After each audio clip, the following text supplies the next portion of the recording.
उसने लगातार 48 घंटे ऑपरेशन थिएटर में काम किया था। जैसे ही वह रात की फ्लाइट में बैठा, आंख लगते ही एक एयर होस्टेस की तेज आवाज उसके कानों में गूंज उठी। सर, ये फ्लाइट ओवरबुक हो चुकी है, कृपया तुरंत विमान से उतर जाइए। मैंने झुंझलाकर आंखें खोली, सामने देखा कि पूरा क्रू एक महिला यात्री की खूब खातिरदारी कर रहा था। मैंने कहा, उसे चढ़ने दिया जा रहा है, लेकिन मैं जो पहले से सीट पर बैठा हूँ, मुझे उतारा जा रहा है। एयर होस्टेस ने मेरा कॉलर पकड़ लिया। उसने मुझे झटके से खड़ा किया और तिरस्कार से बोला, वो देश के सबसे अमीर आदमी की इकलौती बेटी है, उसे तुरंत शेंगचेंग पहुंचना है ताकि वह घोस्ट डॉक्टर को बुला सके। एक जान बचाने वाली सर्जरी करनी है। फिर उसने मेरी ओर घूरते हुए कहा, और तुम एक ऐसा गरीब आदमी जो पूरा टिकट तक नहीं खरीद सकता। लो, 200 रुपए काफी होंगे तुम्हारे लिए। ये कहकर उसने नोट मेरे चेहरे पर फेंक दिया। अगले ही पल उसने मुझे और मेरा सामान दोनों को विमान से बाहर निकलवा दिया। मैंने देखा वो वापस उसी महिला के पास गया और मुस्कुराने लगा। मेरे होंठों पर ठंडी हंसी आ गई। उसे लगा मैं कोई गरीब आदमी हूँ जो टिकट नहीं खरीद सकता, लेकिन उसे क्या पता था कि मैं वही डॉक्टर हूँ जिसे बुलाने के लिए शेंग परिवार पिछले 1 साल से हाथ जोड़कर विनती कर रहा था। आज बड़ी मुश्किल से मैंने समय निकालकर शेंगचेंग आने का फैसला किया था और उन्होंने उसी घोस्ट डॉक्टर को विमान से उतार दिया। ठीक है, अब मैं ये सर्जरी नहीं करूंगा। शेंग परिवार का मरीज चाहे इंतजार करते करते मर जाए। 10 साल से दुनिया भर में सर्जरी करते हुए ये पहली बार था कि मुझे मेरे ही मरीज ने फ्लाइट से उतरवा दिया था। ये वाकई हास्यास्पद था। मैं टिकट काउंटर पर पहुंचा। क्या मतलब है कि रिफंड नहीं मिलेगा? स्टाफ बोला, सर, रिफंड नहीं हो सकता। मैंने गुस्से में कहा, आपकी एयरलाइन ने ओवर बुकिंग की। मैं सामान्य तरीके से बोर्ड हुआ था, फिर मुझे जबरदस्ती उतार दिया गया। अब आप कह रहे हैं कि पैसे भी वापस नहीं मिलेंगे? कर्मचारी ने ठंडे स्वर में जवाब दिया, आप खुद विमान में चढ़े थे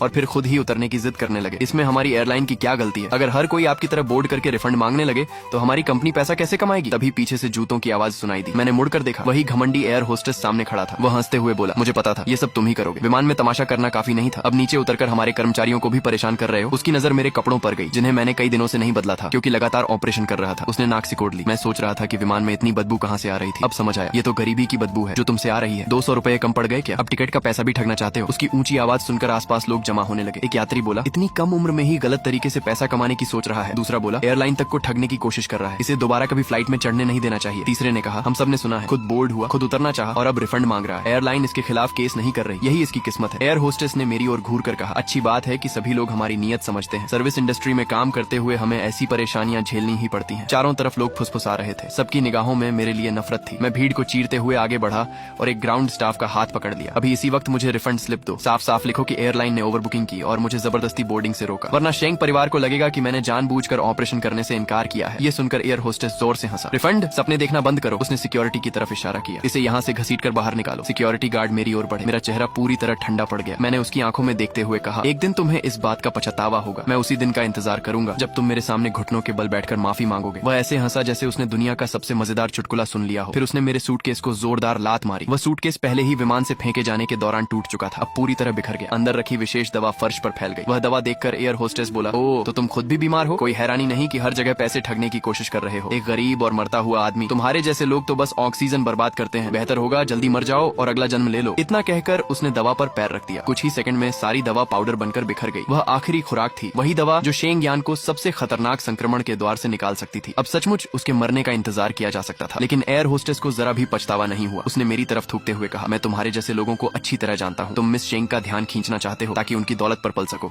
है ना? कभी आईने में खुद को देखा है? कूड़े से ज्यादा कुछ नहीं हो। इसके बाद लंबे चौड़े सिक्योरिटी गार्डों ने मुझे कचरे की तरह बाहर फेंक दिया। मेरा सामान भी मेरे ऊपर आ गिरा। दफा हो जाओ, हमारे एयरपोर्ट की हवा तक गंदी मत करो। मैं हंसा और पुलिस को फोन लगाने के लिए मोबाइल निकाला, लेकिन तभी फोन लगातार वाइब्रेट करने लगा। कॉल उठाते ही शेंग परिवार के बटलर की गुस्से भरी आवाज सुनाई दी, तुम कहाँ हो? एयरलाइन ने बताया कि तुमने फ्लाइट में हंगामा किया और खुद उतरना चाहा। तुम्हें इस सर्जरी के लिए बुलाने हेतु शेंग परिवार ने तुम्हारे अस्पताल में 1 अरब का निवेश किया है और फिर भी तुम समस्याएं खड़ी कर रहे हो। तुम खुद को समझते क्या हो? अगर मिस शेंग की हालत इतनी गंभीर न होती और सिर्फ तुम ही उन्हें बचा सकते तो हम तुम्हें कभी नहीं बुलाते। ज्यादा घमंड मत करो। अगर आज रात ऑपरेशन थिएटर में तुम दिखाई नहीं दिए तो जिंदगी भर डॉक्टर के रूप में काम करने का सपना भूल जाओ। और याद रखना, अगर मिस शेंग को कुछ हुआ तो तुम भी उनके साथ मरने के लिए तैयार रहना। इतना कहकर उसने फोन काट दिया। मैंने गहरी सांस ली और वापस कॉल किया। बटलर ने तुरंत फोन उठाया। अगर बेकार बातें करने का समय है तो शेंग चेंग पहुंचने का रास्ता ढूंढो। मैंने ठंडे स्वर में कहा, मैं नहीं आ रहा। कारण जानना है तो मिस शेंग वाली फ्लाइट के क्रू से पूछो। एक हाथ से मैंने बिखरा हुआ सामान उठाया, दूसरे हाथ से मोबाइल बैंकिंग खोली और शेंग परिवार द्वारा भेजी गई 50 लाख की एडवांस फीस वापस कर दी। 50 लाख? वह मेरी इज्जत नहीं खरीद सकते थे। पैसे लौटाने के बाद मैंने बटलर को बोलने का मौका भी नहीं दिया। फोन काटा और उसका नंबर ब्लॉक कर दिया। फर्श पर बिखरी हुई दवा को देखते हुए मैं ठंडे स्वर में हंसा। मैं शेंग यान की जान नहीं बचाऊंगा। फिर मैं टैक्सी पकड़कर सीधे अस्पताल पहुंच गया, लेकिन जैसे ही मैंने ऑफिस का दरवाजा खोला, एक ऐश ट्रे मेरे कान के पास से उड़ता हुआ निकला। फू जियोलिन, डायरेक्टर गर्जा, तुम्हारी हिम्मत कैसे हुई मिस शेंग को परेशान करने की? उनकी सुरक्षा के लिए क्रू के पास तुम्हें फ्लाइट से उतारने के अलावा कोई विकल्प नहीं था, लेकिन तुमने उल्टा उन्हीं पर दोष मढ़ दिया। शेंग परिवार की हैसियत क्या है और तुम्हारी क्या? तुमने उनका निमंत्रण ठुकरा दिया। अब डॉक्टर की नौकरी करने का सपना भूल जाओ।